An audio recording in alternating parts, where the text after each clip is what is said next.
그 다음에 이제 생리 육체적인 원인이 있는가 하면은 심리 사회적인 어떤 원인이 있어요. 심리 사회적인 원인에서 먼저 제가 통계를 한번 여러분들에게 설명을 해드리고 싶습니다. 이게 글자가 좀 작아서 여러분들 거기에 공유한 거 보이는지 모르겠는데요. 우리나라에서 이제 다른 나라하고 비교를 해본 게 있는데요. 뭘 비교를 했냐면요. 밤거리가 불안하다고 생각하는 비율을 내보니까요. 체코 사람들이 1위래요. 그 다음에 2위가 러시아, 한국은 3위가 나왔어요. 밤거리가 불안하다고 느끼는 사람들의 프로테지가 높은 비율로 보면 한국이 3등이고, 그 다음에 쭉쭉쭉 나라가 있고, 핀란드, 노르웨이, 아이슬란드가 16등, 이제 아이슬란드가 제일 적다는 거죠. 밤거리가 불안하다고 느끼는 사람은 6.2%밖에 안 되는 가장 순위가 낮은 사람들. 근데 재미있는 거는요, 그런 밤거리를 다니다가 강도나 신체적인 위해를 당해받는 경험이 있느냐를 물어봤어요. 실제로 그런 경험이 있는지를 물어보니까 핀란드가 14등인데 불안하다고 생각하는 사람들은 14등인데 실제로 그런 것을 당한 사람은 1등이에요. 훨씬 더 많아요. 몇 프로? 26.7%예요. 그렇게 높은 사람들이 밤거리가 실제로 강도나 신체적 위험을 당한 경험이 높은데도 불구하고 밤거리가 불안하다고 생각을 안 해. 한국은 반대로 밤거리가 불안하고 생각하는 사람이 약 23%, 4명 중에 1명 꼴인데 실제로 그런 경험한 사람은 몇 프로냐면 1.5%에 불과해요. 1.5%면 100명 중에 1명 반이잖아요. 실제로 경험한 사람은 별로 없는데 불안하다고 생각하는 거죠. 왜 그렇게 다를까요? 기본적으로 우리 안에는 이런 불안감이 많이 자리 잡고 있다는 거예요. 그거를 우리는 인지적인 불안, 심리적인 불안이라고 얘기를 해요. 심리적으로 불안하면은 불안한 상황이 아님에도 불구하고 불안해야 될 이유가 없음에도 불구하고 불안해하기가 쉬운 거죠. 이런 이유를 갖다가 인지 행동적인 요인, 심리 사회적인 요인이라고 합니다. 한국 사회에서 불안할 수 있는 그런 요인들이 엄청 많은 거는 보면은요, 모든 것이 다 불안해요. 요즘 여러분들 정치적인 거 걱정 안 돼요? 불안하죠? 예. 그런 거 정말 많습니다. 불안할 수 있는 요인들은요, 너무 많아요. 예. 어쩌면 끝이 없을지도 모르겠어요. 이런 불안 요인들이 사회적으로도 많은 것뿐만 아니라 그런 사회적인 어떤 불안의 요인들이 우리 마음 안에도 많이 들어와 있다는 거죠. 그래서 자동적으로 생각을 하게 되고 우리의 관점이나 뭔가를 해석하는 거죠. 사건이나 사고 자체를 어떻게 해석하느냐. 그 다음에 믿음. 요즘 여러분들은 사회에서 어떤 일이 벌어지고 나면 경찰이 발표하거나 정치인이 말하는 거를 여러분들은 얼마나 믿어요? 100% 믿는다? 아마 아무도 없을 것 같아요. 그죠? 내가 믿을 수 있는 사람, 믿을 수 없는 사람을 구분을 해요. 내가 조금 보수적이다 그러면은 보수 신문들은 다 믿어. 진보 신문들은 안 믿어. 내가 진보다 하면은 진보 신문은 믿는데 보수 신문은 안 믿어. 그리고 보수 정치인들은 안 믿어. 제 말하는 거 분명히 뻥일 거야. 거짓말일 거야. 둘러댈 거야. 서로에 대해서 이제 불신하는 것이 상당히 강하죠. 그죠? 이런 것이 우리 안에 나도 모르게 어떤 관점을, 어떤 믿음을 형성하게 되어 있다는 겁니다. 이 믿음은 여러 가지 과거의 경험들이 내 안에 하나의 신념으로 믿음으로 형성되어 가지고 어떤 사건이나 상황을 바라볼 때 그대로 영향을 미쳐요. 그래서 불안이나 걱정도 똑같은 메커니즘으로 작동을 해요. 예를 들어서 여러분 자신을 생각할 때 자기 자신에 대해서 어떤 존재로 생각을 해요? 제가 지금 단어는 어떤 존재로 생각을 하느냐 하고 묻지만은 여러분들은 다른 사람이 물을 때나 제가 물을 때나 누가 물을 때나 같은 대답을 할 거예요. 나는 내가 이런 사람이라고 말합니다. 이런 사람이에요 하고 대답을 할 거예요. 그걸 뭐냐 하면은 똑같이 대답을 한다는 것은 비슷하게 대답한다는 것은 나에 대해서 어떤 믿음을 가지고 있다는 거예요. 생각이라면 순간순간 바뀔 수 있는데 생각이 안 바뀌고 똑같은 생각이 반복된다는 것은 어떤 신념, 믿음이에요. 여러분들은 자신을 어떤 사람으로 믿고 있어요? 자, 내가 만약에 스스로가 믿을 만한 사람이고 괜찮은 사람이고 이만하면 됐다는 사람, 이만하면 충분하다라고 믿고 있는 사람이 있는가 하면은 나는 뭔가 부족하고 뭔가 모자라고 뭔가 덜 떨어지고 뭔가 어떤 사람은 좀 심하게 표현하면 뭔가 한심하고 그래서 가치가 없고 그래서 소중하지 않고 있으나 마나하고 이렇게 생각하는 사람도 있어요. 이 존재감을 다양하게 이렇게 밑에 표현을 해보면요. 수치심, 죄책감, 아까 잠시 설명드렸던 완벽주의. 자, 수치심하고 죄책감만 한번 말씀을 드려보겠는데요. 왜냐하면 이것이 불안과 걱정에 미치는 영향이 좀 크기 때문에 그래요. 일단 수치심하고 죄책감이 어떻게 다를 것 같아요? 수치심은요. 자기 존재에 대한 거고 죄책감은 자기 행동에 대한 거예요. 내가 뭔가 나쁜 행동을 했으면은 그 나쁜 행동에 대해서 자기 안에 어떤 기준이 있어요. 이거는 나쁜 행동이야 하는 기준에 맞지 않는 행동을 하고 나면은 죄책감이 생겨요. 생명을 소중하게 생각을 해야 되겠다는 기준이 생기기 전에는 사실 제가 제 경험을 얘기하자면요. 예전에 제가 시골에서 그냥 이렇게 자랄 때는 시골에서는 그때만 해도 제가 기준이 생명을 인간 외에 다른 어떤 자연에서 만드는 생명을 소중하게 해야 된다는 가치 기준 자체가 없었어요. 그래서 개구리를 잡는 거나 메뚜기를 잡는 거나 산토끼를 잡는 거나 이런 거 들으니까 좀 낯설죠. 그죠? 갑자기 왜 동막골 소년 뭐 옛날에 뭐 그러는 거 제가 동막골이 아니지만 잉해터 소년이에요. 네. 고향 이름이 잉해터였어요. 거기에서 보면은 시골에서는 그런 걸 하고 이제 놀아요. 그리고 그런 걸 가지고 양식으로 해요. 개구리를 잡아서 구워 먹기도 하고 토끼를 잡아서 집에 와서 이제 저녁 고기를 먹기도 하고 그러면 일상이니까 그런 생명체들을 죽이는 것에 대해서 크게 뭐라 그럴까요? 죄책감이나 이런 걸 안 느꼈어요.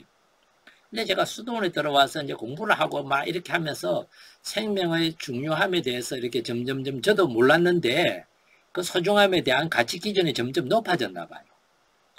근데 우연히 인도네시아에 제가 이제 모임이 있어가 갔었는데 거기서 모임을 하고 이제 주말에 그 인도네시아 수사님들이 그 모임에 참석한 사람들 데리고 가까운 동물원에 이렇게 구경을 시켜주러 갔는데 그 동물원에는 보니까 이제 악어들이 있는 그런 연못이 큰 연못이 있었어요.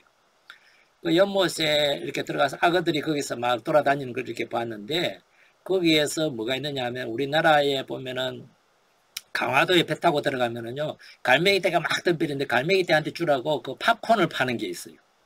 그런데 거기 악어떼들에게 먹이를 주는 그거를 파는데 뭘 팔았냐면은 오리를 팔았어요. 닭하고 오리들을 팔더라고요. 근데 어떤 그게 수사님이 저한테 닭을 한 마리 사와가지고 오리였는지 닭인지 그건 기억이 안 납니다. 해가지고 먹이로 줘보래요. 근데 그때는 제가 그냥 주니까 생각도 없이 그냥 받아가지고 악어 있는 대로 이렇게 훅 던졌어요. 던지니까 오리지 닭인지 막 퍼덕거리면 나타나서 연못이 떨어졌는데 떨어져가지고 막 이렇게 하고 있는데 갑자기 순식간에 물 밑으로 사라진 거예요. 악어한테 잡혀간 거죠. 그걸 보는 순간에 갑자기 가슴이 들컥 내려앉았어요. 내가 잘못했구나 하는 생각이 순간적으로 확 드는 거예요. 옛날 같았으면 시골에 있을 때 같으면 제가 눈도 깜짝 안 했을 일인데 갑자기 죄책감이 확 드는 거예요. 멀쩡한 오리를 내가 죽였구나 이 생각이 확 들어서 지금 아직도 기억이 나거든요. 오리한테 너무 미안한데 진짜 오리도 천당에 가면은 천당에 가도록 제가 그냥 기도를 해주고 싶은 마음이 있어요. 그 죄책감이 아직도 남아 있거든요. 자, 제가 한 행동이 제가 가지고 있는 기준에 비해서 그 기준을 어겼다 하고 여겨질 때는 죄책감이 생겨요. 요거는 죄책감이에요. 그런데 이 죄책감에 머물지 않고 그렇게 행동한 나는 나쁜 놈이구나 하고 연결이 되면 이제 수치심으로 넘어가요. 내 존재로 넘어가는 거죠.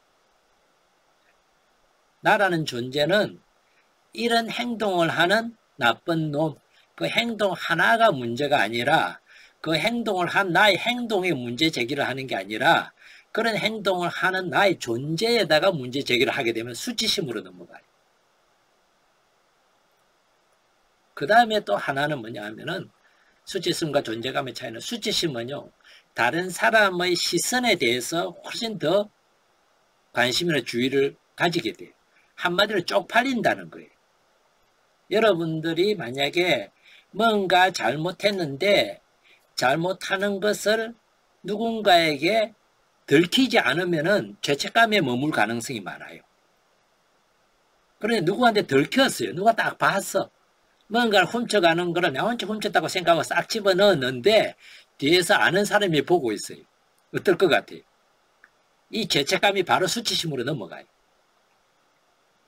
타인의 시선과 관련되어서 나의 행동이 부적절하거나 이렇게 되면은 나의 존재와 쉽게 연결이 되어서 수치심으로 넘어갑니다.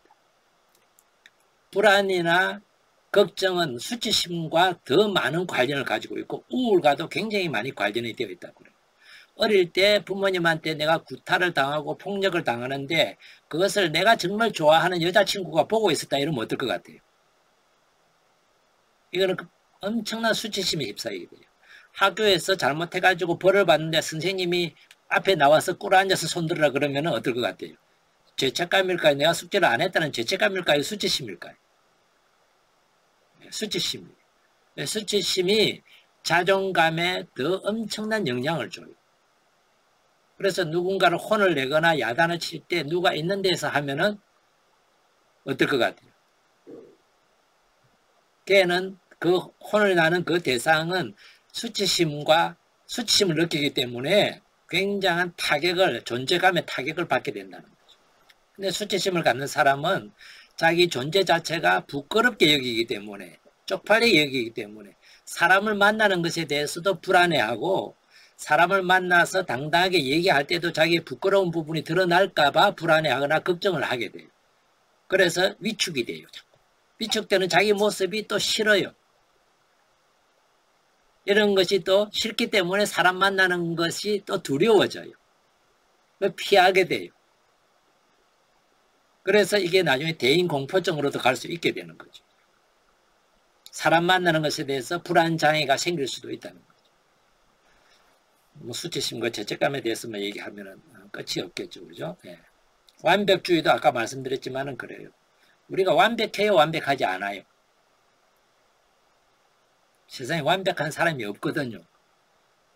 그런데 이 완벽하지 않기 때문에 사람은 완벽하고 싶은 거예요. 그래서 완벽주의라고 이제 얘기를 하는 거는 자기 자신이 완벽하지 않은 것을 받아들이지 못하는 사람을 일컬어서 완벽주의라고 얘기를 해요. 완벽주의는요, 자기가 뭔가 모르고 있다는 것도 쪽팔려 해요.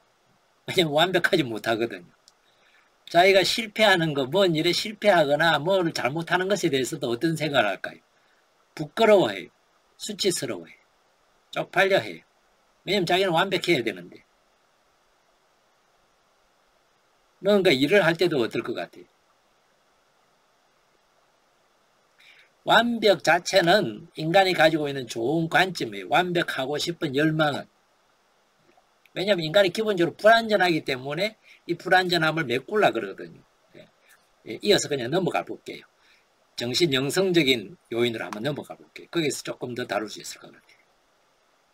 정신 영성적인 측면에서 보면 인간은 기본적으로 인간 조건이 뭘까요? 불완전해요.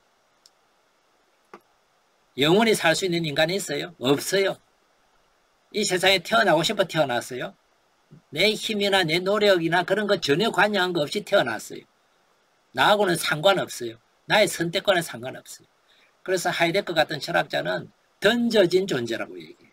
던져진 존재라는 것은 그냥 누가 던졌는지 모르겠지만 어떻게 됐는지 모르겠지만 그냥 어느 날 눈 뜨고 보니까 세상에 내가 뛰어 들어와서 살고 있는 거예요. 그래서 철학자는 던져진 존재, 굉장히 피동적이고 소극적이고 수동적인 거죠. 우리 삶의 시작이. 늙어가는 거는 내가 선택해요? 아니에요. 병도 내가 선택해요? 오늘은 배탈이 좀 나봐야 되겠다. 내일은 감기가 한번 들어봐야 되겠다. 선택 못해요. 인간이 그만큼 불완전하다는 거예요. 한계 지어져 있다는 거예요. 조건 지어져 있다는 거예요. 이 불완전함 때문에 인간은 뭔가 결핍이나 뭔가 부족을 느끼게 돼요. 그 결핍은 뭐죠? 자꾸 채우고 싶어지는 거죠. 부족하니까 메꾸고 싶어져요. 그래서 인간은 그걸 메꾸기 위해서, 그것을 채우기 위해서 살아가는 존재인데, 메꾸고 채우고 싶어 하는 걸 우리는 열망이라고 표현하고 때로는 욕구라고도 표현을 해요. 이 열망과 욕구가 우리로 하여금 뭔가 채우고 부족한 거를, 불완전한 걸 완전하게 가고자 끊임없이 우리를 충동질해요. 밀어내요. 그래서 그 완전함으로 가고자 하는 충동 때문에 완벽주의로 가기도 하고 자기 성장으로 가기도 해요. 그리고 자기 성장을 가도 이 완전함에 대한 열망이 다 채워지지 않는다면은 자기 초월을 하려고 그래요. 자기를 뛰어넘어서 더 큰, 더 완전한, 더 절대적인 존재를 찾아가기도 해요. 이게 영성이고 신앙이기도 해요. 종교가 거기에서 인간이 가지고 있는 완전함에, 불완전함을 채우고자 하는 완전함에 대한 열망 때문에 나오는 거거든. 그것이 현실적이고 육체적으로 가면은 장수하려고 그래요. 더 건강해지는 것도 뭐죠? 그런 불완전함을 채우고 싶은 하나 열망의 표현이죠. 과학기술의 발전도 뭐죠? 부족이나 결핍을 채우고자 하는 인간 열망의 표현이기도 해요. 그래서 인간은 끊임없이 앞으로 나아가고자 하는 거죠. 그런데 그게 결국은 인간 한계 안에서는 결국은 뭐죠? 끝이 있단 말이에요. 죽음으로 끝나게 된다고 생각하는 사람은 어떨 것 같아요? 죽음에 대한 불안감이 생길 수밖에 없어요.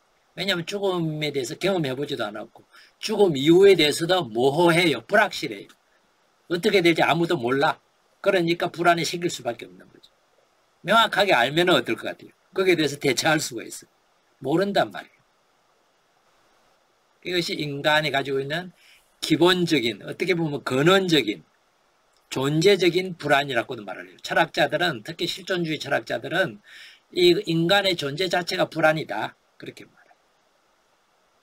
그리고 또 인간에게 선물이라고 말하는 자유를 한번 얘기하고 마무리를 할게요. 우리가 자유로운 인간이야 그러죠. 선택할 수 있는 자유가 있다 그랬죠. 선택은, 여러분 선택할 때 어때요? 자유롭게 선택해요? 불안하면서 선택해요? 선택할 수 있는 자유는 좋아요. 내가 오늘 짜장면을 먹을까? 짬뽕을 먹을까? 그 선택할 수 있는 자유는 정말 선물이고 은총이고 하나의 권리예요. 그런데 어떤 경우에는 그 선택이 가져오는 결과에 대해서 책임을 져야 되는 상황을 생각하게 될 때, 그리고 그 결과가 어떤 결과가 일어날지를 내가 알고 있다면은 오히려 대비를 하기 쉬운데, 어떤 결과가 일어날지 내가 전혀 모른다면은 당연히 걱정하고 불안하게 돼요. 모호성 때문에. 그래서 어떤 사람은 자유를 선물로 받은 것이 아니라 자유애로 선고받았다 이렇게 말하는 사람도 있어요. 마치 뭐라 그럴까요? 형을 선고받는 것처럼. 그래서 인간은 그 자유가 주어져 있음에도 불구하고 그 자유가 주는 책임을 지기가 너무 힘들고 모호하고 불안해서 도망을 간다. 그거를 잘 설파한 사람이 자유로부터의 도피, 에릭 프롬이라는 사회심리학자가 쓴 책이기도 하죠. 그죠? 자유는 불안의 씨앗이기도 해요. 그 불안이라는 것은 결국은 인간 존재의 한계에서 나오는 것. 인간이라면은 누구나가 피할 수 없는, 예외 없이 느낄 수밖에 없는 그런 것이 불안이다. 그 불안의 원인을 정신적이고 영성적인 관점에서 보면은 인간이 가지고 있는 불안전함에서 나온다는 겁니다. 자, 이 세 가지 원인을 제가 이렇게 쭉 풀어봤는데요. 이 세 가지 원인에서 생리 육체적인 거, 심리 사회적인 거, 정신 영성적인 원인들. 그러면 해결책도 다스리는 방법도 각각에 따라서 조금씩은 다르겠죠. 그죠? 어떻게 달라질지가 궁금하시죠? 궁금하신 분 손 한번 들어보세요. 500원씩 받아야 되겠다. 이거는 아재 개그라 그러죠. 그죠? 아재 개그가 저는 이제 할아버지 개그가 될지도 모르겠다. 할배 개그가. 네, 다음 시간에는 우리가 이번 시간까지는 원인을 좀 이렇게 다루었지만 다음 시간에는 이 원인을 바탕으로 해가지고 어떻게 다스려 갈지에 대해서 우리가 조금씩은 한번 다루어 보도록 그렇게 하겠습니다. 예. 사실 이 원인 자체는 오늘 제가 크게 세 항목으로 나눠서 말씀을 드렸지만은 이 세 항목 외에도 아마 여러분 각자마다 다른 원인들이 있을 수 있을 거예요. 어떤 사람은 생리 육체적인 원인이 있을 수 있고, 그래서 내가 불안감을 과하게 느끼고 자주 느끼고, 또는 불안감이 상황에 비해서, 사건에 비해서 더 크게 느끼고, 이런 것이 각자가 다를 수 있는데, 그게 원인이 생리 육체적인가, 심리 사회적인 것인가, 아니면 정신 영성적인 것일까, 이런 걸 여러분들이 한번 스스로에 대해서 이렇게 한번 짚어볼 수 있는 그런 시간이 되면 좋겠습니다. 그래서 내가 만약에 이런 쪽이 더 강하다, 물론 뒤섞여 있을 수 있어요, 원인들이. 어떤 때는 애매할 수도 있어요. 그래서 다음 시간에는 각각의 그 방법에 따라서 어떻게 조금은 풀어가고 해결해 갈 것인지에 대해서 그 방법을 같이 이렇게 좀 나누고 찾아볼 계획입니다. 그래서 그때까지는 내가 주로 걱정을 하고 있는, 예를 들어서 자녀 걱정이다, 아니면 건강 걱정이다, 뭐다, 이런 게 있으시면은요, 그것이 어떤 원인 때문에 일어나는지를 여러분 나름대로 한번 자기 것에 대해서 한번 이렇게 찾아보고, 아, 나는 이런 원인들일 가능성이 높겠구나 하는 것을 여러분들이 혹시 떠오르시면은 패들렛을 여러분들에게 올려드릴게요. 지금은 이 걱정이나 불안이 뭔지를 이렇게 쭉 쓰셨지만은 그 원인이 무엇일 가능성이 있다. 심리 사회적이라면 그 중에서도 뭐겠다.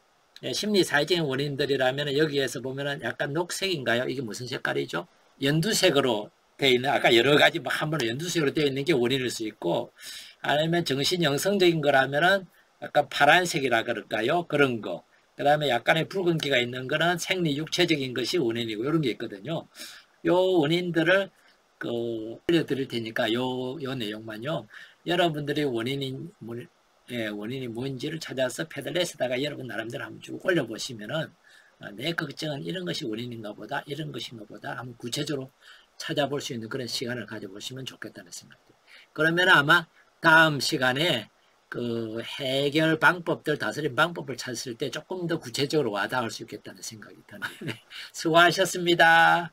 점심 맛있게 드시고 다음 시간에 또 뵐게요. 예, 열심히 들어주셔서 고맙습니다. 그리고 제가 이 말씀 드리고 했는데요. 보니까 여러분들이 우리 교육을 위해서 도와주신 분들이 많이 있다고 제가 들었어요. 제가 일일이 확인을 안 하는데요. 도와주신 분들께 감사드리고요. 그런데 이 교육비를 안 내셨다 해서 부담 가거나 여기에 대해서 뭔가 스스로 위축이 되거나 걱정하거나 염려하거나 불안하시지 않아도 돼요. 예? 그런 거 정말 마음 편하게 정말 염려하지 마시고 그렇게 참여해 주시면 되겠습니다. 주변에서 혹시 그런 것 때문에 걱정이나 불안 때문에 망설이시는 분이 계시면은요, 걱정하지 말고 들어오시라고, 불안해하지 말고 들어오시라고 그렇게 초대해 주시면 좋겠습니다. 예. 고맙습니다. 다음 주에 뵐게요. 고맙습니다. 감사합니다. 네.